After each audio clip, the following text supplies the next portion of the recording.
ചെമ്പരിപ്പ് സീരിയലിൻ്റെ വരാനിരിക്കുന്ന episode review വിശേഷങ്ങളിലേക്ക് എല്ലാവർക്കും സ്വാഗതം. കഴിഞ്ഞ എപ്പിസോഡിന്റെ വിശേഷങ്ങൾ കേൾക്കാത്തവർ ആരെങ്കിലും ഉണ്ടെന്നുണ്ടെങ്കിൽ ലിങ്ക് ഞാൻ ഐക്കാർട്ടിലും അതുപോലെ പിൻ കമന്റായിട്ടും കൊടുത്തേക്കാവേ. ബാക്കി വിശേഷങ്ങൾ നോക്കാം. ശ്രുതി കൊട്ടേഷൻ കൊടുത്തല്ലോ, നവീനിട്ട് ഒരു പണി കൊടുക്കണം എന്നുള്ള കാര്യം നമ്മുടെ ആന്റണിയുടെ അടുത്ത്. ശ്രുതിയിൽ നിന്ന് നമ്പർ കിട്ടിയ ആന്റണിയുടെ കൂടെയുള്ള ആള് നവീന്റെ അടുത്ത് വിളിച്ചിട്ട് ആന്റണിയുടെ ഓഫീസിലേക്ക് വരാൻ വേണ്ടി പറയാണ്. ആന്റണിയുടെ ഓഫീസിലെത്തി നവീനാണെങ്കിൽ ചോദിക്കുന്നുണ്ട്, എന്തോ പ്രധാനപ്പെട്ട കാര്യം പറയാനുണ്ടെന്ന് പറഞ്ഞുകൊണ്ട് ആന്റണി എന്ന് പറയുന്ന ഒരാൾ എന്നെ വിളിച്ചല്ലോ, ഈ ആന്റണി ആരാണ്, എന്തിനാണ് എന്നെ ഇങ്ങോട്ട് വിളിപ്പിച്ചതെന്നൊക്കെ ചോദിക്കുമ്പോൾ ആന്റണി എന്ന് പറയുന്നത് ഞങ്ങളുടെ ബോസാണ്, എന്തായാലും വരൂ നിങ്ങൾക്ക് കാര്യങ്ങളൊക്കെ മനസ്സിലായിക്കോളൂ എന്ന് പറഞ്ഞിട്ട് അവനെ കൂട്ടിയിട്ട് നേരെ ആന്റണിക്ക് അരികിലേക്ക് ചെല്ലുവാണ്.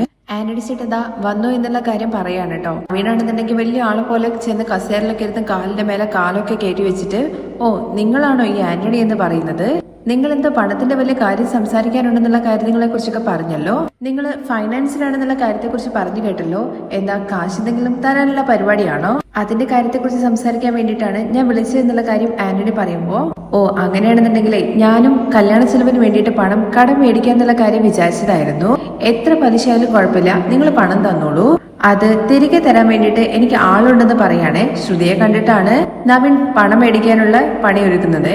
ആന്റണി ആണെങ്കിൽ സീറ്റിൽ ഇങ്ങനെ ഇരിക്കുകയാണ്. അവിടുന്ന് എഴുന്നേറ്റ് വന്നിട്ട് നവീന്റെ കാരണം നോക്കിയിട്ട് ഒന്ന് പൊട്ടിക്കുന്നുണ്ട്. നിങ്ങൾ എന്തിനാ എന്നെ അടിച്ചെന്നുള്ള കാര്യം ചോദിക്കുമ്പോ, നീ എന്താ വലിയ റൗഡിയാണോ എന്ന് ചോദിക്കുകയാണ് ആന്റണി.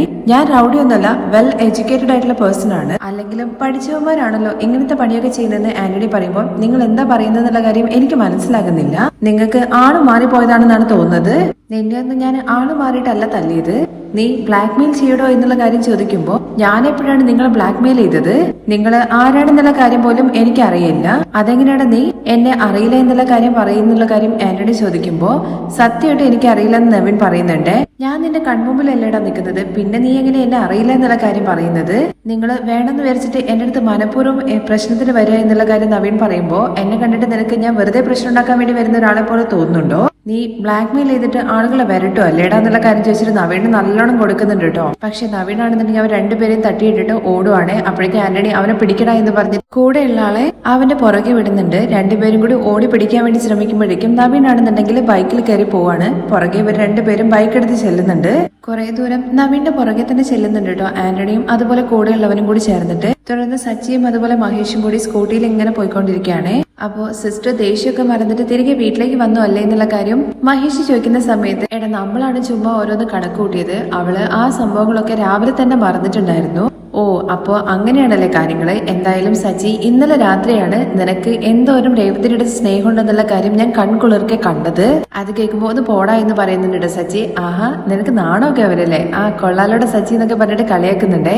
അങ്ങനെ ഓരോരോ വിശേഷങ്ങൾ പറഞ്ഞിട്ട് അവരും ഇങ്ങനെ വണ്ടിയിൽ പോയിക്കൊണ്ടിരിക്കുകയാണ്. വീണ്ടും നവീനെയാണ് കേട്ടോ കാണിക്കുന്നത്. നവീൻ ഇങ്ങനെ ബൈക്കിൽ പോകുമ്പോ ഒരു വയസ്സായിട്ടുള്ള ഒരു സ്ത്രീ നടന്നു വരുന്നുണ്ട്, അവരുടെ മേലെ വണ്ടി കൊണ്ട് ഇടിക്കുന്നുണ്ട്, എന്നിട്ട് നിർത്താതെ പോവാണ്. ആ രംഗം സച്ചിയും അതുപോലെ തന്നെ മഹേഷും കാണുന്നുണ്ട്. എന്നിട്ട് അവരരികിലേക്ക് വേഗം ഓടിയെത്തുവാണ്. മഹേഷിന്റെ അടുത്താണെന്നുണ്ടെങ്കിൽ സച്ചി പറയുന്നുണ്ട്, നീ അമ്മയെ നോക്കുക എന്നുള്ള കാര്യം. എന്നിട്ട് നവീന്റെ പുറകെ സച്ചിയും ചെല്ലുന്നുണ്ടേ. ഇടിച്ചിട്ട് ആള് നിർത്താണ്ട് പോയ ആ ഒരു ഇതിലാണ് നമ്മുടെ സച്ചി പിടിക്കാൻ വേണ്ടി ചെല്ലുന്നത്. അത് നവീനാന്നുള്ള കാര്യമൊന്നും അറിയില്ല. ബൈക്കിനെ കുറുകെ നിർത്തിയിട്ട് സച്ചി അവനെ ആളൊന്നും നോക്കാതെ നന്നായിട്ട് കൊടുക്കുന്നുണ്ട്. നീ എന്താ ബൈക്ക് ഇടിച്ചിട്ട് പോയിട്ട് നിർത്താണ്ട പോയത്, നിനക്ക് എന്താ കണ്ണില്ലേ, നീ റോഡിലൂടെ അല്ലടാ വണ്ടി ഓടിക്കുന്നത്, ആൾക്കാർ പോകുന്നത് നിനക്ക് കണ്ടൂടെ എന്നൊക്കെ ചോദിച്ചുകൊണ്ട് പൂരടിയാണ്. നവീനാണെന്നുണ്ടെങ്കിൽ സോറി സാർ ഞാൻ അറിയാണ്ട് പറ്റിപ്പോയതാന്നൊക്കെ പറഞ്ഞുകൊണ്ട് മാപ്പ് പറയാൻ വേണ്ടി ശ്രമിക്കുന്നുണ്ടെങ്കിലും എന്താണ് സോറി പറഞ്ഞു കഴിഞ്ഞാൽ ഇതിന്റെ പ്രശ്നമൊക്കെ തീരുമെന്നൊക്കെ ചോദിച്ചുകൊണ്ട് നമ്മുടെ സച്ചി പൂരടിയാണ് കേട്ടോ. സച്ചി നവീനെ അടിക്കുന്ന ആ രംഗമൊക്കെ ആന്റണിയും അതുപോലെ കൂട്ടരും കൂടി ചേർന്നിട്ട് മാറി നിന്ന് കാണുന്നുണ്ട്. അല്ല സച്ചി എന്തിനാ അവരെങ്ങനെ അടിക്കുന്നത് എന്നുള്ള കാര്യം കൂടെയുള്ള ആൾ ചോദിക്കുമ്പോൾ നോക്കാം എന്താ നടക്കുന്നതെന്ന്. അതുവഴി എപ്പോഴേക്കും പോലീസുകാരൻ വരുന്നുണ്ട്. പോലീസുകാരൻ വരുമ്പോഴേക്കും സച്ചി പറയുന്നുണ്ട്, സാർ കറക്റ്റ് സമയത്താ വന്നത്, ഒരു വയസ്സായ സ്ത്രീയെ ഇടിച്ചിട്ട് നിർത്താണ്ട് പോയതാണ്, അവനെ ഞാൻ പിടിച്ചതാണ്, ഓവർ സ്പീഡ് ആയിരുന്നു കാരണം എന്നൊക്കെ പറയുന്നുണ്ട്. അപ്പോഴേക്കും പോലീസുകാർ പരസ്പരം ഇങ്ങനെ പറയുന്നുണ്ട്, ഇപ്പോഴാണ് സാർ കൺട്രോൾ റൂമിൽ ഒരു ഇൻഫർമേഷൻ കിട്ടിയത്, ഒരു ഓവർ സ്പീഡ് ബൈക്ക് ഒരു സ്ത്രീയെ ഇടിച്ചിട്ട് പോയി എന്നുള്ള കാര്യം. അത് കഴിഞ്ഞാണ് നമ്മുടെ സച്ചി നവീനെ ഇങ്ങനെ നോക്കുന്നത്, നിന്നെ ഞാൻ എവിടെയോ കണ്ടിട്ടുണ്ടല്ലോ, ഇതിനു മുമ്പ് നീ എന്റെ അടുത്ത് അടി മേടിച്ചിട്ടുണ്ടോ എന്നുള്ള കാര്യം ചോദിക്കുമ്പോഴേക്കും പോലീസുകാരൻ ചോദിക്കുന്നുണ്ട്, നിനക്ക് ഇതിനു മുമ്പ് ഇവനെ അറിയോ എന്നുള്ള കാര്യം. സർ അറിയാം സർ, ഒരിക്കലും എന്റെ കാറിൽ ട്രിപ്പിന് വന്നിട്ടുണ്ടായിരുന്നു, പെണ്ണുങ്ങളെ കുറിച്ച് അനാവശ്യമായിട്ടുള്ള കാര്യങ്ങളൊക്കെ സംസാരിച്ചു, ആ സമയത്തും എന്റെ കയ്യിൽ നിന്ന് അടി മേടിച്ചിട്ടുണ്ട്, അന്ന് ഇവൻ എന്തോ ആക്സിഡന്റ് ആയിട്ട് കോമയിലായിരുന്നു എന്നുള്ള കാര്യം പറഞ്ഞു കേട്ടു. എന്താടാ നീ ശരിയായതിനു ശേഷം വീണ്ടും അതേ പണി തന്നെയാണോ ചെയ്യുന്നത്? സർ ഇവനെയൊന്നും ഒരിക്കലും പുറംലോകം കാണിക്കരുത്, ഇവനെ പിടിച്ച് ഉള്ളിലിടണം. അപ്പോഴേക്കും പോലീസുകാരൻ പറയുന്നുണ്ട് ചെന്ന് വണ്ടി കയറട എന്നുള്ള കാര്യം. സാർ അറിയാണ്ട് പറ്റുപോയതാണ്, ഒരാള് എന്നെ അടിക്കാൻ വേണ്ടി വന്നപ്പോ ഞാൻ ബൈക്കിൽ ഓവർ സ്പീഡിൽ വന്നു പോയതെന്നൊക്കെ പറയണേ. നീ എന്താ ചുമ്മാ കഥ ഇറക്കാണോ? ഇവനെ പിടിച്ച് ഉള്ളിലിടാൻ വേണ്ടി പറയുമ്പോഴേക്കും കൂടെയുള്ള പോലീസുകാരെല്ലാരും കൂടി ചേർന്നിട്ട് നവീനെ പിടിച്ചിട്ട് പോലീസ് വണ്ടിയിൽ കയറ്റി കൊണ്ടുപോവാണ്. ആരൊക്കെ കണ്ടുകൊണ്ട് ആന്റണിയും അതുപോലെ തന്നെ കൂടെയുള്ള ആളും ഉണ്ട് കേട്ടോ. അല്ല ആന്റണി ചേട്ടാ, ഇവനെന്തിനാ പോലീസ് പിടിച്ചോണ്ട് പോകുന്നുള്ള കാര്യം ചോദിക്കുമ്പോൾ അതും നല്ലതിന് തന്നെയല്ലേ. നവീന്റെ പോലീസുകാര് ജീപ്പിൽ കയറ്റി കൊണ്ടുപോകുന്ന ആ രംഗമൊക്കെ ഫോട്ടോ എടുത്ത് വെക്കുന്നുണ്ട് കേട്ടോ ആന്റണി. തുടർന്ന് പോലീസുകാരാണെന്നുണ്ടെങ്കിൽ സച്ചിയുടെ അടുത്ത് സ്റ്റേറ്റ്മെന്റ് കൊടുക്കാൻ വേണ്ടിട്ട് പോലീസ് സ്റ്റേഷനിൽ വന്നിട്ട് പോകാനും കൂടി പറയുന്നുണ്ട്. സച്ചി ഇവരുടെ അരികിലേക്ക് വരുന്നത് കാണുമ്പോഴേക്കും ആന്റണി അതുപോലെ കൂട്ടരും കൂടി സൈഡിലേക്ക് മറിഞ്ഞു നിൽക്കുന്നൊക്കെ ഉണ്ട്. തുടർന്ന് സച്ചിയും അവിടുന്ന് വണ്ടി എടുത്ത് പോവുകയാണേ. അവരെല്ലാം പോയി കഴിഞ്ഞതിന് ശേഷം ആന്റണി ആണെന്നുണ്ടെങ്കിൽ ഈ ഫോട്ടോ നമുക്ക് ശ്രുതിക്ക് അയച്ചു കൊടുക്കാം, എന്നിട്ട് പോലീസിനെ പിടിച്ചു കൊടുത്തിട്ടുണ്ട്, ഇനി എന്തായാലും ശല്യം ചെയ്യാൻ വേണ്ടിയിട്ട് അവൻ വരില്ല എന്നുള്ള കാര്യം അവളടുത്ത് പറയാന്ന് പറയാണേ. തുടർന്ന് ശ്രുതിയാണ് കേട്ടോ കാണിക്കുന്നത്. ശ്രുതിയും അതുപോലെ ശ്രുതിയും കൂടി ചേർന്നിട്ട് ഫുഡ് കഴിച്ചുകൊണ്ടിരിക്കുകയാണ്. ശ്രുതി എനിക്ക് കുറച്ചുകൂടി കറി ഒഴിക്കുന്നുള്ള കാര്യം പറയുമ്പോൾ ഇപ്പോഴല്ലേ ഒഴിച്ചത്, ആ നല്ല ടേസ്റ്റ് ഉണ്ട്, നീ കുറച്ചും കൂടി ഒഴിക്ക്. ശ്രുതിയുടെ ഫോണിലേക്ക് ഇവർ കഴിച്ചുകൊണ്ടിരിക്കുമ്പോഴാണ് മെസ്സേജ് വരുന്നത്. അത് നോക്കുന്നില്ല കേട്ടോ, കാരണം ശ്രുതി അരികിൽ തന്നെ ഇരിക്കുന്നുണ്ടല്ലോ. ശ്രുതിയാണെന്നുണ്ടെങ്കിൽ കറിയുടെ ടേസ്റ്റിനെ കുറിച്ചിട്ടൊക്കെ ഇങ്ങനെ പറഞ്ഞുകൊണ്ടിരിക്കും. എന്തായാലും സച്ചി ഒരു കാര്യത്തിൽ ഭാഗ്യവാനാണ്, നന്നായിട്ട് ഫുഡ് ഉണ്ടാക്കാൻ വേണ്ടി അറിയുന്ന ഒരു ഭാര്യയെ തന്നെ അവന് കിട്ടിയല്ലോ. അപ്പോഴേക്കും ശ്രുതിയെ നോക്കി പേടിപ്പിക്കുന്നൊക്കെ ഉണ്ട്. എന്തായാലും രേവതിക്ക് പൂ കിട്ടുന്നതിനേക്കാൾ കൂടുതൽ ടാലന്റ് ഭക്ഷണം ഉണ്ടാക്കുന്ന കാര്യത്തിലുണ്ട്. എന്താ ശ്രുതി നിന്റെ അഭിപ്രായം എന്നുള്ള കാര്യം ചോദിക്കുമ്പോൾ അതെ, അവൾ നന്നായിട്ട് ഭക്ഷണം ഉണ്ടാക്കുന്നുണ്ട്, രാത്രിത്തെ ഭക്ഷണം തീരെ സഹിക്കാൻ പറ്റില്ലായിരുന്നു എന്നുള്ള കാര്യം പറയാണേ. അത് രേവതി അവിടെ ഇല്ലാത്തത് കൊണ്ട് ശ്രുതിയായിരുന്നു ഉണ്ടാക്കിയത്. പക്ഷെ ആ ഓർമ്മയില്ലാതെ അങ്ങ് പറഞ്ഞു പോവാണ് ശ്രുതി. ഇന്നലെ രാത്രി കുക്ക് ചെയ്തത് ഞാനാന്നുള്ള കാര്യം ശ്രുതി പറയുമ്പോഴേക്കും എന്നൊക്കെ പറഞ്ഞിട്ട് ചുമക്കാണേ. അല്ല ശ്രുതി, ഞാൻ സൂപ്പർ ആയിട്ടുണ്ട് എന്നുള്ള കാര്യം പറയാൻ വേണ്ടി വരികയായിരുന്നു, എന്നാ ടങ് സ്ലിപ്പായിട്ട് മൊത്തം കൊളായി എന്ന് പറഞ്ഞു പോയതാണ്. എന്തായാലും ഇന്നലെ രാത്രി നീ ഉണ്ടാക്കിയ ഭക്ഷണത്തിന്റെ അടുത്ത് പോലും ഇത് എത്തില്ല എന്നുള്ള കാര്യം പറയുമ്പോൾ ചുമ്മാ ഓരോന്ന് പറഞ്ഞിട്ട് ഒപ്പിക്കാൻ നോക്കണ്ട ശ്രുതി. എന്തായാലും രേവതി അത്രയൊന്നും കുക്ക് ചെയ്യാൻ വേണ്ടിയിട്ട് എനിക്കറിയില്ല, അതിനെക്കുറിച്ച് എനിക്ക് നല്ല ധാരണയുണ്ട്. അയ്യോ ശ്രുതി, നീ അങ്ങനെയൊന്നും വിചാരിക്കരുത്, നിന്റെ കുക്കിംഗ് വേറെ ലെവലാണ്. അത് മാത്രമല്ല ഇന്നലെ രാത്രി നീ ഉണ്ടാക്കിയ കുറുമയില്ലേ, അതിന്റെ ടേസ്റ്റ് ഇപ്പോഴും എന്റെ നാക്കിലുണ്ട്. ശ്രുതിയെ പൊക്കാൻ വേണ്ടിയിട്ട് ഓരോരോ ഉടായ്പ കാര്യങ്ങൾ ഇങ്ങനെ പറഞ്ഞുകൊണ്ടിരിക്കുകയാണ് ശ്രുതി. എന്നാൽ ഇന്നലെ രാത്രി ഞാൻ ഉണ്ടാക്കിയത് സാമ്പാറാണെന്നുള്ള കാര്യം ശ്രുതി പറയുമ്പോഴേക്കും ആകെ ചമ്മിയ പോലെ ആവാൻ കേട്ടോ ശ്രുതി. വേണ്ടിയിരുന്നില്ല, ഒരാവശ്യമില്ലാതെ ചുമ്മാ അവളുടെ വായിലിരിക്കുന്നത് കേൾക്കാൻ വേണ്ടിയിട്ട്. എന്തായാലും പോയി കൈ കഴുകുക എന്ന് പറഞ്ഞുകൊണ്ട് ശ്രുതി പോയിട്ട് കൈയൊക്കെ കഴുകുവാണ്. ശ്രുതി കൈയൊക്കെ കഴുകിയിട്ട് അകത്തേക്ക് പോയതിനു ശേഷമാണ് ശ്രുതി ഫോണിലെ മെസ്സേജ് ഓപ്പൺ ആക്കി നോക്കുന്നത്. അതില് നവീനെ പോലീസുകാർ കൊണ്ടുപോകുന്ന രംഗമാണ് കാണിക്കുന്നത്. അത് കാണുമ്പോൾ അവൾക്ക് ഭയങ്കരമായിട്ട് സന്തോഷാവുന്നുണ്ട്. ഭാഗ്യം, എന്തായാലും ആ നവീനെ പോലീസ് അറസ്റ്റ് ചെയ്തു, ഇനി അവന്റെ ശല്യം നമുക്കുണ്ടാവില്ല എന്നൊക്കെ പറഞ്ഞ് സന്തോഷമായിട്ട് ഇരിക്കുകയാണ്. എന്നിട്ട് ഭക്ഷണം നന്നായിട്ട് കഴിക്കുന്നുണ്ട് ശ്രുതി. നമ്മുടെ ചന്ദ്രയാണ് കാണിക്കുന്നത്. ചന്ദ്രമതി ഭക്ഷണമൊക്കെ ഉണ്ടാക്കി ക്ഷീണിച്ച് വരുമ്പോഴാണ് അങ്ങോട്ടേക്ക് ബാമ വരുന്നത്. ബാമ വരുന്നത് കാണുമ്പോഴേക്കും വാ വരൂ ബാമ ഇരിക്ക്, ഞാന് ഭക്ഷണമൊക്കെ ഉണ്ടായി ക്ഷീണിച്ചിരിക്കുക എന്നുള്ള കാര്യം പറയാണേ. നീ ഉറക്കത്തിലും ഭക്ഷണം ഉണ്ടാക്കാൻ വേണ്ടി തുടങ്ങിയോ? അങ്ങനെ എന്തെങ്കിലും അസുഖമുണ്ടോ നിനക്ക് എന്നുള്ള കാര്യം ചോദിക്കുമ്പോ നീ എന്താ കളിയാക്കണോ എന്നുള്ള കാര്യം ചന്ദ്രമതി ചോദിക്കുമ്പോൾ നിനക്ക് ഭക്ഷണം ഉണ്ടാക്കാനൊക്കെ അറിയുമെന്നുള്ള കാര്യം എനിക്കറിയാം, പക്ഷേ നീ ഇവിടെ ഒരു തവണ പോലും ഭക്ഷണം ഉണ്ടാക്കിയിട്ട് ഞാൻ കണ്ടില്ലല്ലോ. അല്ല ഇന്ന് ഭക്ഷണം എന്താ ഉണ്ടാക്കി എന്നുള്ള കാര്യം ചോദിക്കുമ്പോ നീ ചുമ്മാ എന്റെ വയറ്റിരിച്ചിൽ കൂട്ടല്ലേ, ഞാന് എന്റെ തലവിധിയാണല്ലോ എന്ന് വിചാരിച്ചിട്ട് ഭക്ഷണം ഉണ്ടാക്കിക്കൊണ്ടിരിക്കുകയായിരുന്നു. അങ്ങനെ നിന്റെ വിധി എന്താ മാറിയെന്നുള്ള കാര്യം ചോദിച്ചപ്പോ ആ പൂ കിട്ടുന്നവള് എന്നാണോ ഈ വീട്ടിലേക്ക് കയറി വന്നത് അന്ന് എന്റെ തലവിധി മാറി. അവള് നന്നായിട്ട് സൂഹിക്കുന്നുണ്ട്. ഇപ്പൊ വീട്ടിലെ ജോലിയെല്ലാം ചെയ്ത് കഷ്ടപ്പെടുന്നത് ഞാനാണ്, എന്റെ വാക്ക് ഇവിടെ കേൾക്കാൻ ആരുമില്ല. ഇത് കേട്ട ഉടനെ ബാമ ചോദിക്കുന്നുണ്ട്, അല്ല പലയിടത്തും ഒരു മരുമക്കളൊക്കെ ഉണ്ടാവുള്ളൂ, അവിടെ തന്നെ അമ്മായിമ്മമാരാണെന്നുണ്ടെങ്കിൽ കാലിന്റെ മേലെ കാല് കയറ്റിയിരിക്കുകയാണ്. എന്നാൽ ഇവിടെ നിനക്ക് 3 മരുമക്കളുണ്ട്, എന്നിട്ടും നിന്റെ വിധി ഇങ്ങനെ ആയല്ലോ ചന്ദ്രേ. അതൊക്കെ പറച്ചില് മാത്രമേ ഉള്ളൂ 3 മരുമക്കള്. എന്ത് ചെയ്യാനാണ്, ആ പോക്കിട്ടുന്നവള് എന്നെ മതിക്കത്തേയില്ല. അപ്പോ ശ്രീകാന്തിന്റെ ഭാര്യ എന്ന് ബാമ ചോദിക്കുമ്പോ അവളെ കുറിച്ചിട്ട് ആർക്കറിയാം എന്താന്ന്, അവളും അങ്ങനെ വലുതായിട്ട് ഞാൻ പറയുന്ന ഒരു കാര്യം കേൾക്കൂല, അവളുടെ ഇഷ്ടത്തിനാണ് നടക്കുക. ശ്രുതി മാത്രമേ എന്റെ വാക്കൊക്കെ കുറച്ചെങ്കിലും കേൾക്കുന്നുള്ളൂ. അതല്ലെങ്കിലും പിന്നെ ഞാൻ കാരണം വന്ന മരുമകളല്ലേ, അതുകൊണ്ടാണ് നിനക്ക് ആ മര്യാദ കിട്ടുന്നത്. അല്ല അവള് വീട്ടിലെ ജോലിയൊന്നും ചെയ്യില്ല എന്നുള്ള കാര്യം ചോദിക്കുമ്പോ അല്ലെങ്കിലും അവള് ജോലിക്ക് പോകുന്നവളല്ലേ. ശ്രുതിയും അതുപോലെ തന്നെ വർഷയും കുറിച്ചിട്ട് എനിക്കൊരു പരാതിയുമില്ല, കാരണം അവര് കൈ നിറയെ സമ്പാദിക്കുന്നുണ്ട്. എന്നാ ഈ രേവതി ഉണ്ടല്ലോ, അവള് രാവിലെ പോയി കഴിഞ്ഞാൽ പിന്നെ ഉച്ചയ്ക്ക് ഭക്ഷണം കഴിക്കാൻ നേരത്താ വരുക. വീണ്ടും അവള് പൂ കൊടുക്കാനായെന്ന് പറഞ്ഞിട്ട് ഇവിടുന്ന് പോകും, പിന്നെ അവള് സന്ധ്യ സമയത്തെ കയറി വരുള്ളൂ. ഓഹോ അങ്ങനെയാണല്ലേ, അപ്പോ ഇവിടുത്തെ ജോലിയെല്ലാം നീയാണല്ലേ ചെയ്യുന്നെന്നുള്ള കാര്യം ബാമ ചോദിക്കുമ്പോ പിന്നെ അല്ലാതെ ഭക്ഷണം കഴിക്കണ്ടേ. രേവതി പണ്ട് വീടിന്റെ പുറത്ത് തന്നെ കട വെച്ചിരുന്ന സമയത്ത് അവള് വീട്ടിലെ ജോലി നോക്കുമായിരുന്നു, പുറത്തു പോയിട്ട് അവളുടെ കാര്യങ്ങളും ചെയ്തോളായിരുന്നു. കോർപ്പറേഷനെ വിളിച്ചു പറഞ്ഞിട്ട് അവളുടെ കട എടുത്തിട്ട് പോകാൻ വേണ്ടിട്ട് ഞാൻ തന്നെ എനിക്ക് പണി തന്നപോലെ ആയിപ്പോയി. അത് ചന്ദ്രമതി അറിയാതെ വായെന്ന് വീണു പോണതാണ്. അപ്പോഴേക്കും ബാമ ചോദിക്കുന്നുണ്ട്, അപ്പൊ കോർപ്പറേഷനുകാരെ വിളിച്ചു പറഞ്ഞിട്ട് രേവതിയുടെ കട ഇവിടുന്ന് എടുത്തോണ്ട് പോയിപ്പിച്ചത് നീയാണല്ലേ? അതിന് മറുപടി ഒന്നും പറയാൻ പറ്റാത്ത അവസ്ഥയിൽ ഇങ്ങനെ ചന്ദ്രമതി നിൽക്കുവാണേ. അപ്പോഴേക്കും ബാമ പറയുന്നുണ്ട്, എന്തായാലും നീ ഈ കാര്യം എന്നിൽ നിന്ന് മറച്ചല്ലേ? പാവം അവൾ കട വെച്ചിട്ട് പുറത്ത് നന്നായിട്ട് കച്ചവടം നടത്തിക്കൊണ്ടിരിക്കുകയായിരുന്നു. നീ ഇത്രയും ദുഷ്ടതരം ചെയ്തില്ലെന്നൊക്കെ ചോദിക്കുമ്പോ, ബാമയെ നീ ഒന്നും മിണ്ടാതിരിക്കെ, ഇവിടെ ആരും കേൾക്കണ്ടത്. അറിയാതെ എന്റെ വായിന്ന് വീണു പോയതാണ്, ദയവ് ചെയ്തിട്ട് നീ ആരടുത്തും പറയരുതെന്നൊക്കെ പറയാണ് ബാമയുടെ അടുത്ത്. ഞാനല്ലെങ്കിലും എന്തിനാണ് പറയാൻ വേണ്ടി പോകുന്നത്, പക്ഷെ ഒരിക്കലും ചന്ദ്രേ നീ ഇത് ചെയ്യാൻ വേണ്ടി പാടില്ലായിരുന്നു എന്നൊക്കെ പറയണേ. അപ്പോഴേക്കും പുറത്ത് ഒരു സ്ത്രീ വന്നിട്ട് പൂക്കാരി ചേച്ചി എന്ന് പറഞ്ഞു വിളിക്കുവാണേ. എല്ലാം ആ രേവതിയെ തെരഞ്ഞിട്ടായിരിക്കും കയറി വരുന്നത്. എന്താ വേണ്ടെന്നുള്ള കാര്യം ചന്ദ്ര ചോദിക്കുമ്പോൾ പൂ മേടിക്കാൻ വേണ്ടി വന്നതാണ്. പണ്ട് പുറമെ ഒരു പൂക്കടയില്ലായിരുന്നോ, അതൊന്നും ഇപ്പൊ ഇല്ല. തുടർന്ന് ബാമ പറയുന്നുണ്ട്, രേവതി ഇവിടെ ഇല്ല.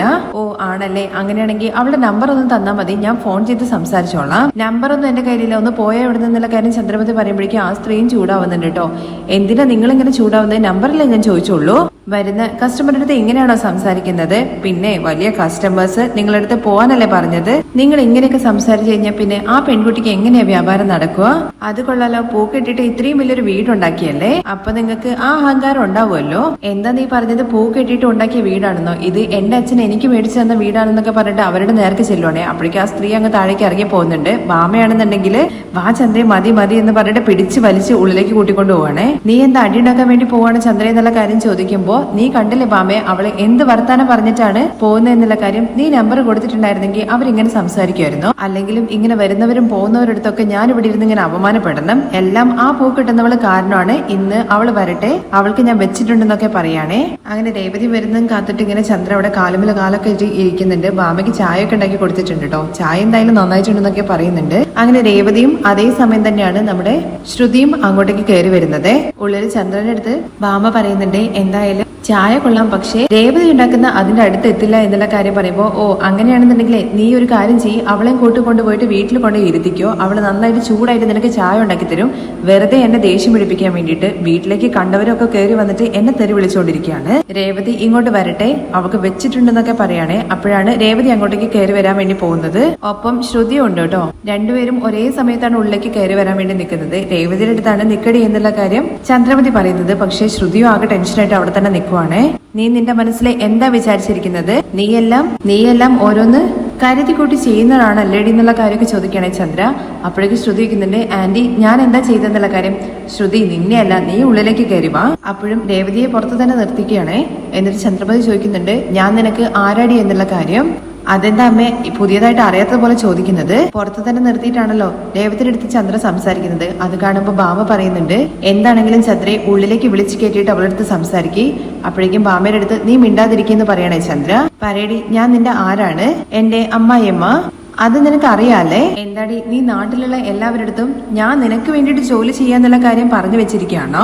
അതെന്തിനാണ് അമ്മേ ഞാൻ എല്ലാവരുടെ അടുത്തും അങ്ങനെ പറയുന്നത്? പിന്നെ എന്തിനാണ് നിന്നെ തേടി വരുന്നവരൊക്കെ നിന്നെ കുറിച്ച് എന്റെ അടുത്ത് ചോദിക്കുന്നത്?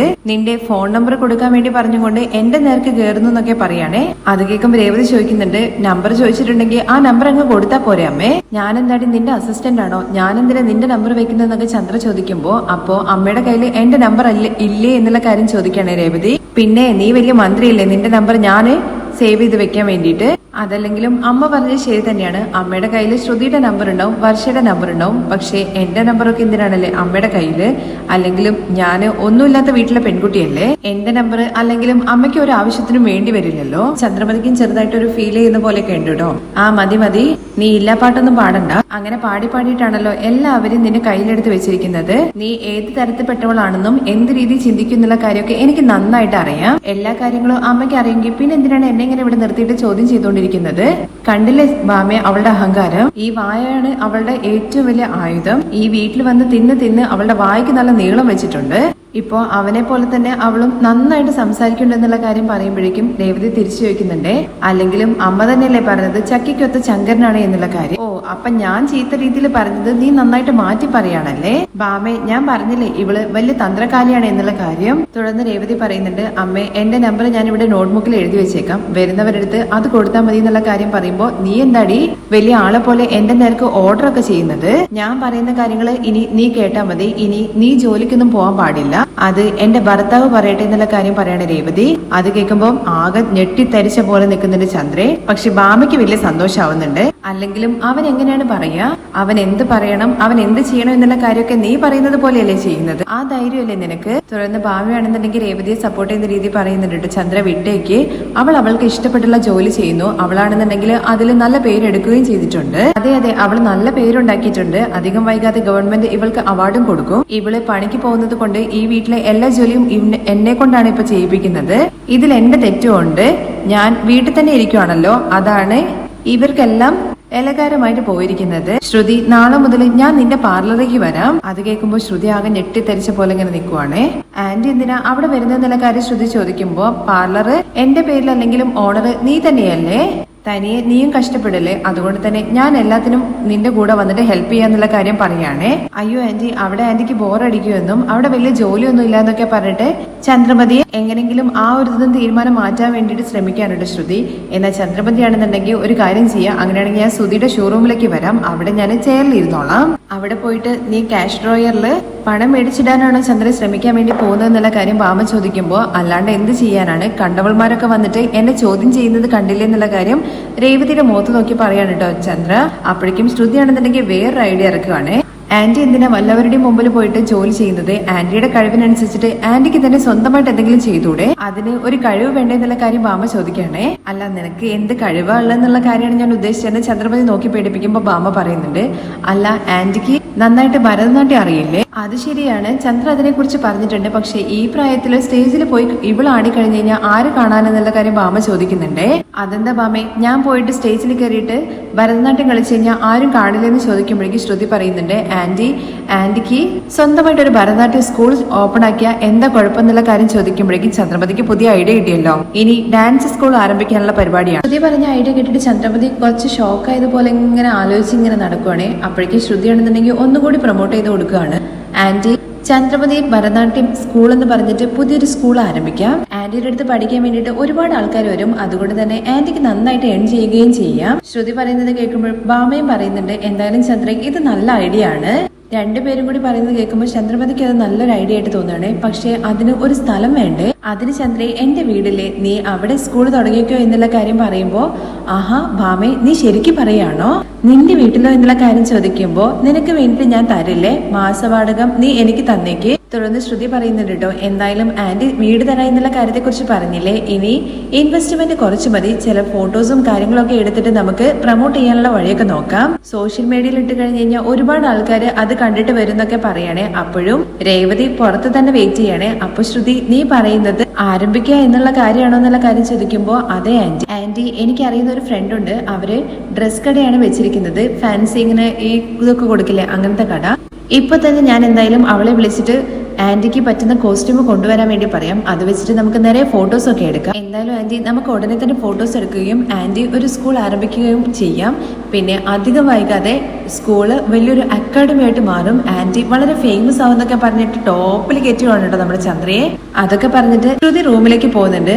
അപ്പോഴേക്കും നമ്മുടെ ചന്ദ്രമതി സ്വപ്നം കാണാൻ അങ്ങ് തുടങ്ങി. ചന്ദ്രമതിയുടെ സ്വപ്നം കാണലിന്റെ ഇടയ്ക്ക് ബാമ പറയുന്നുണ്ട്, എന്തായാലും ചന്ദ്രയെ ശ്രുതി പറഞ്ഞു വെച്ച് നോക്കുമ്പോ ചന്ദ്ര അധികം വൈകാതെ വലിയൊരു ബിസിനസ് വുമൺ ആയിട്ട് മാറുന്നൊക്കെ പറയണേ. അതുകൂടി കേൾക്കുമ്പോഴേക്കും ചന്ദ്രമതി അങ്ങ് ടോപ്പിൽ എത്തി കേട്ടോ. അങ്ങനെ ചന്ദ്രമതിയുടെ സ്വപ്നം കാണലും ഭയങ്കര പൊങ്ങിയൊക്കെ നിൽക്കണല്ലോ. അതിനിടയ്ക്ക് രേവതി ചോദിക്കുന്നുണ്ട്, അല്ല അമ്മേ ഞാൻ ഉള്ളോട്ട് വന്നോട്ടെ എന്ന്, അല്ലെങ്കിൽ ഞാൻ പറഞ്ഞു നീ അവിടെ തന്നെ നിൽക്കാൻ വേണ്ടി പോവാണ്, ഉള്ളിലേക്ക് കയറി വാ എന്ന് പറയാണ്. അങ്ങനെ ബാമ ഞാൻ ഇറങ്ങുമോ എന്ന് പറഞ്ഞിട്ട് ബാമയും പോകുന്നുണ്ട്. അപ്പോഴും ചന്ദ്രമതി ആണെന്നുണ്ടെങ്കിൽ ആ ഒരു കാര്യങ്ങളെ കുറിച്ച് ഇങ്ങനെ ചിന്തിച്ചുകൊണ്ടിരിക്കുകയാണ്.